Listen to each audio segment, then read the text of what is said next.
स्वागत है दोस्तों आपका अपने चैनल एनसीईआरटी एज पर। और ये जो हमारा वीडियो होने वाला है उसमें हम लोग पढ़ने वाले हैं क्लास 9 हिंदी के चैप्टर रैदास के पद के एमसीक्यू क्वेश्चंस और आंसर्स को, जिसके थ्रू हम इस चैप्टर के रिवीजन को भी कंप्लीट कर सकेंगे। चलिए देखते हैं इस चैप्टर के एमसीक्यू क्वेश्चंस और आंसर्स को। और ये एग्जाम के पर्सपेक्टिव से भी काफी इंपॉर्टेंट होने वाला है। पूरे ध्यान से देखिए और जहां भी आपको कोई दुविधा हो वही आंसर देखिए। ज्यादातर आंसर को आप खुद से सोल्व करने के कोशिश कीजिए। तो हमारा पहला क्वेश्चन है कि संत रैदास ने किसे सच्चा धर्म माना है? केवल तीर्थ यात्रा, बाहरी आडंबर और कर्मकांड, मन की शुद्धता और आंतरिक भक्ति, या फिर धन संपत्ति का दान? तो करिए इस क्वेश्चन को। इसका सही आंसर है मन की शुद्धता और आंतरिक भक्ति, ऑप्शन नंबर 3। देखिए, संत रैदास का मानना है कि सच्चा धर्म केवल पूजा पाठ, तीर्थ यात्रा या बाहरी कर्मकांड तक सीमित नहीं है। उनके अनुसार जब मन पवित्र होता है और हृदय में ईश्वर के प्रति सच्चा प्रेम और समर्पण होता है, तभी वास्तविक भक्ति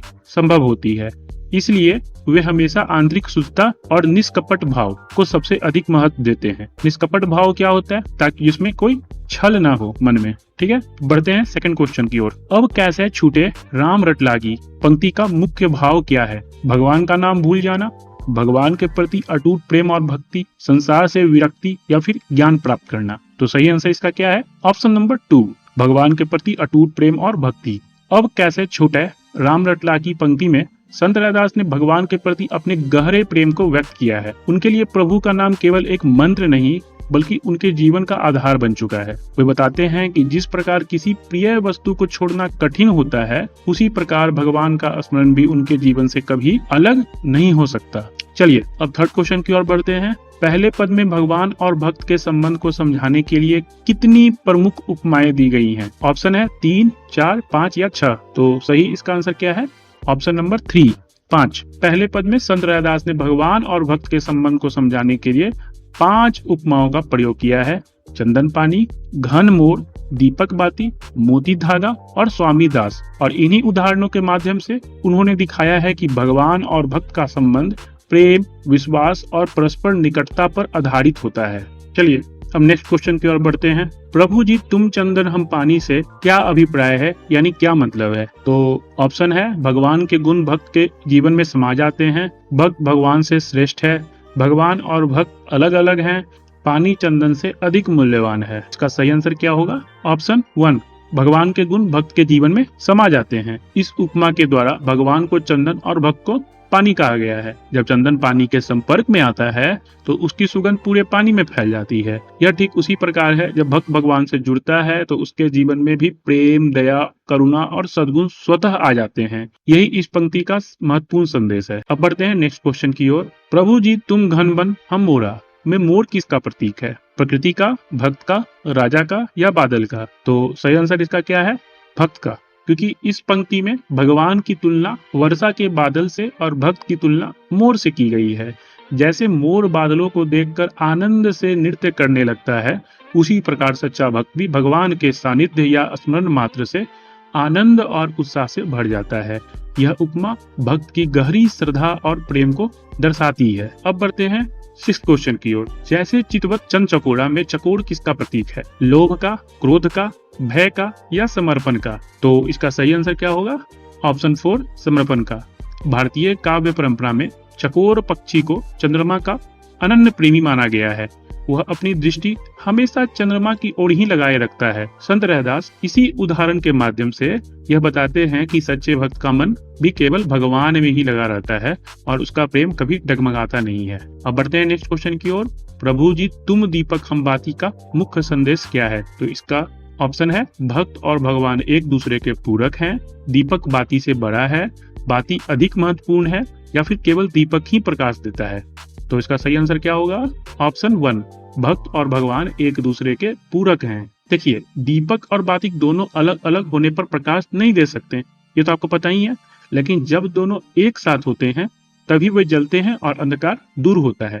इसी प्रकार भगवान और भक्त का संबंध भी एक दूसरे से जुड़ा हुआ है। भगवान की कृपा और भक्त की श्रद्धा मिलकर जीवन को सही दिशा और प्रकाश प्रदान करते हैं। चलिए अब नेक्स्ट क्वेश्चन की ओर बढ़ते हैं। प्रभु जी तुम मोती हम धागा किस भाव को व्यक्त करता है? ऑप्शन 1, दूरी, प्रतियोगिता, अभिन्न संबंध या फिर विरोध? इसका सही आंसर क्या होगा? ऑप्शन 3 अभिन्न संबंध। देखिए जो पंक्ति है प्रभु जी तुम मोती हम धागा, इस पंक्ति में संत रैदास भगवान को मोती और स्वयं को धागा बताते हैं। मोती चाहे कितना भी सुंदर क्यों न हो, बिना धागे के वह हार का स्वरूप नहीं ले सकता। उसी तरह धागा भी मोतियों के बिना अपना महत्व खो देता है। इसी उदाहरण के माध्यम से कवि यह समझाते हैं कि भक्त और भगवान का संबंध अत्यंत गहरा, आत्मीय और एक दूसरे से जुड़ा हुआ है। अब आते हैं 9th क्वेश्चन की ओर। पहले पद का प्रमुख भाव क्या है?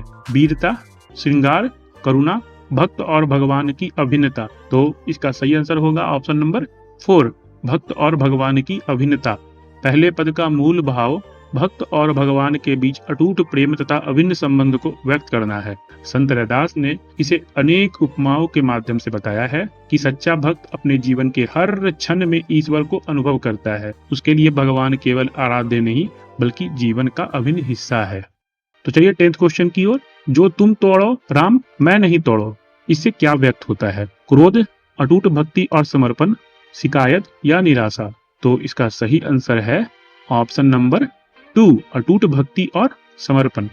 जो तुम तोड़ो राम मैं नहीं तोड़ो। देखिए इस पंक्ति में संत रैदास अपनी अनन्य भक्ति का परिचय देते हैं। वे कहते हैं कि यदि किसी कारण भगवान उनसे दूर भी हो जाएं, तब भी वे अपने प्रेम और विश्वास को कभी नहीं छोड़ेंगे। यह जो भाव है वो सच्चे समर्पण और अटूट आस्था की सर्वोच्च अभिव्यक्ति है। अब आते हैं 11th क्वेश्चन की ओर। तुम सो तोड़ो कवन सो जोड़ो, इसका अर्थ क्या है? देखिए भगवान के अतिरिक्त कोई दूसरा नहीं है, संसार सबसे बड़ा है, मित्र सबसे महत्वपूर्ण है, धन ही जीवन का आधार है। तो इसका सही आंसर क्या होगा? ऑप्शन नंबर 1, भगवान के अतिरिक्त कोई दूसरा सहारा नहीं है। देखिए ये जो पंक्ति है इसके माध्यम से संत रैदास यह स्पष्ट करते हैं कि भगवान के अतिरिक्त उनके जीवन में कोई दूसरा सहारा नहीं है। संसार के सभी संबंध बदल सकते हैं लेकिन ईश्वर का साथ ही सबसे अस्थायी और सच्चा आधार होता है। इसलिए भक्त का विश्वास केवल प्रभु पर ही टिका होता है, उनके बिना भक्त का कोई वजूद नहीं है। ठीक है, बढ़ते हैं नेक्स्ट क्वेश्चन की ओर। रैदास ने तीर्थ और व्रत से अधिक महत्व किसे दिया है? धन, पूजा पाठ, यज्ञ या प्रभु के चरणों में विश्वास। इसका सही आंसर है ऑप्शन नंबर 4।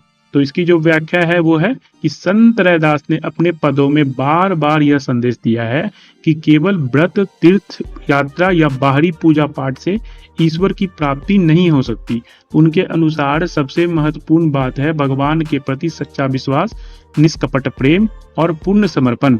यही वास्तविक भक्ति की पहचान है। अब हम आते हैं नेक्स्ट क्वेश्चन की ओर। जहाँ जहाँ जाऊं तुम्हारी पूजा, इससे क्या सिद्ध होता है? कि ईश्वर केवल मंदिर में है, ईश्वर सर्वव्यापक है, ईश्वर केवल तीर्थों में है, ईश्वर केवल आकाश में है। तो इसका सही आंसर है ऑप्शन नंबर 2, ईश्वर सर्वव्यापक है। इस पंक्ति में संत रैदास का विश्वास है कि भगवान किसी एक मंदिर, तीर्थ या स्थान तक सीमित नहीं है, वे प्रत्येक जीव, प्रत्येक स्थान और पूरे संसार में विद्यमान हैं। इसलिए सच्चा भक्त हर जगह ईश्वर की उपस्थिति का अनुभव करता है। अब आते हैं नेक्स्ट क्वेश्चन की ओर। मैं अपनो मन हरि सो जोड़ो का क्या अर्थ है? मन को भगवान से जोड़ना, मन को संसार से जोड़ना, मन को धन से जोड़ना या मन को परिवार से जोड़ना। तो सही आंसर इसका क्या होगा? इसका सही आंसर होगा ऑप्शन नंबर 1, मन को भगवान से जोड़ना। इस पंक्ति का अर्थ है कि मनुष्य को अपने मन को संसारिक मोह माया में उलझाने के बजाय भगवान से जोड़ना चाहिए। जब मन ईश्वर की ओर लग जाता है तब जीवन में शांति, संतोष और सही मार्ग की प्राप्ति होती है। मन, क्रम, वचन से क्या मतलब है? ऑप्शन नंबर 1, सोच, क्रम और वाणी तीनों से भक्ति, केवल कार्य से, केवल विचार से या केवल पूजा से। इसका सही आंसर है ऑप्शन नंबर 1, सोच, क्रम, वाणी तीनों से भक्ति। मन, क्रम, वचन, मन, क्रम, वचन का मतलब को पता ही चल गया। इसका अर्थ है कि केवल विचारों से नहीं बल्कि अपने व्यवहार और वाणी से भी ईश्वर के प्रति समर्पित रहना चाहिए। संत रैदास कहते हैं कि सच्ची भक्ति तभी पूर्ण मानी जाती है जब व्यक्ति का मन पवित्र हो, उसके कर्म अच्छे हो, उसकी वाणी में भी सत्यता और मधुरता हो, अर्थात जीवन का प्रत्येक पक्ष भगवान की भक्ति से जुड़ा होना चाहिए। चलिए अब आते हैं नेक्स्ट क्वेश्चन की ओर कि पहले पद में कौन सा अलंकार प्रमुख रूप से मिलता है? ऑप्शन नंबर 1, यमक, उपमा, सलेश, अतिशोक्ति। इसका सही आंसर है ऑप्शन नंबर 2। देखिए, पहले पद में संत रैदास अपने भावों को प्रभावशाली बनाने के लिए उपमा अलंकार का सुंदर प्रयोग करते हैं। उन्होंने भगवान और भक्त के संबंध को समझाने के लिए चंदन पानी, बादल मोर, दीपक बाती और मोती धागा जैसे सरल और परिचित उपमाएं दी हैं। इन उदाहरणों के कारण उनकी भक्ति की भावना हमें समझने में काफी हद तक इजी महसूस होती है। अब आते हैं कि दूसरे पद में चरण कमल किस अलंकार का उदाहरण है। ऑप्शन नंबर 1 उत्प्रेक्षा, ऑप्शन सेकंड रूपक, यमक या फिर मानवीकरण। इसका सही आंसर है रूपक। चरण कमल में भगवान के चरणों को सीधे कमल के समान नहीं बल्कि कमल ही मान लिया गया है। यही कारण है कि यहाँ रूपक अलंकार का प्रयोग है और इस प्रकार की भाषा काव्य में भगवान के प्रति सम्मान, श्रद्धा और सौंदर्य की भावना को और अधिक प्रभावशाली बना देती है। चलिए अब चलते हैं नेक्स्ट क्वेश्चन की ओर।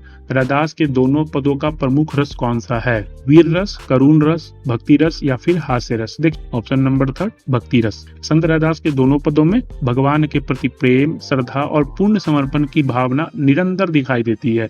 कहीं भी क्रोध, वीरता या हास्य का भाव नहीं मिलेगा। पूरा काव्य ईश्वर के प्रति अनन्य प्रेम और विश्वास से ओतप्रोत है। इसलिए इन पदों में भक्ति रस की प्रधानता स्पष्ट रूप से दिखाई देती है। चलिए अब बढ़ते हैं नेक्स्ट क्वेश्चन की ओर। रैदास के दोनों पद का केंद्रीय संदेश क्या है? धन का महत्व, बाहरी कर्म कांड ही सर्वोपरि है, सच्ची भक्ति मन की पवित्रता, अटूट विश्वास और ईश्वर से गहरे संबंध में निहित है, या फिर केवल तीर्थ यात्रा से मोक्ष मिलता है? इसका सही आंसर हो जाएगा ऑप्शन नंबर 3। देखिए दोनों पदों का संदेश यह है कि ईश्वर की प्राप्ति केवल बाहरी आडंबरों या कर्मकांडों से नहीं मिलती। सच्ची भक्ति का आधार होता है पवित्र मन, निष्काम प्रेम, अटूट विश्वास और पूर्ण समर्पण प्रभु के प्रति। जब भक्त अपने हृदय से भगवान को स्वीकार करता है तभी उसका जीवन सार्थक और आध्यात्मिक रूप से समृद्ध बनेगा। अब आते हैं नेक्स्ट क्वेश्चन यानी कि लास्ट क्वेश्चन की ओर।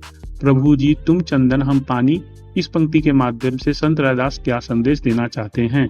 चंदन और पानी दोनों समान रूप से सुगंधित होते हैं। भगवान और भक्त का संबंध ऐसा है कि भगवान के गुण भक्त के जीवन में समा जाते हैं। पानी चंदन से अधिक मूल्यवान होता है या फिर केवल चंदन ही पूजा के योग्य होता है? इसका सही आंसर होगा ऑप्शन नंबर 2।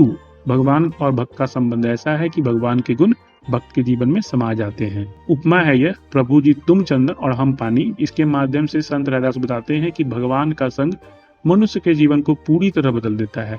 जैसे चंदन के स्पर्श से पानी भी पूरी तरह सुगंधित हो जाता है, उसी प्रकार ईश्वर के प्रेम और कृपा से भक्त का स्वभाव भी पवित्र, विनम्र और सद्गुणों से भर जाता है।